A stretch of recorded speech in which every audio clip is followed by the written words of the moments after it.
সকলোকে সুপ্ৰভাত জনাই আজি মোৰ ভিডিঅ'টো আৰম্ভ কৰিছোঁ।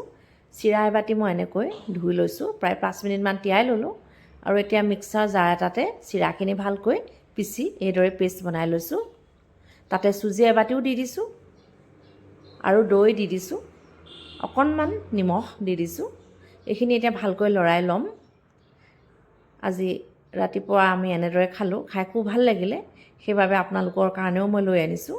এইদৰে মই ভালকৈ লৰাই মিশ্ৰণটো বনাই লৈছোঁ আৰু এখন টেৱাত কমকৈ তেল দি লৈছোঁ আৰু তাতে মই এইদৰে গোলকৈ ডোছা আকৃতিত বনাই লৈছোঁ। সোনকালে ভালকৈ ভিতৰখন সিজিবৰ বাবে এনেদৰে ঢাকোন দি দিছোঁ। এয়া লুটিয়াই দিলোঁ।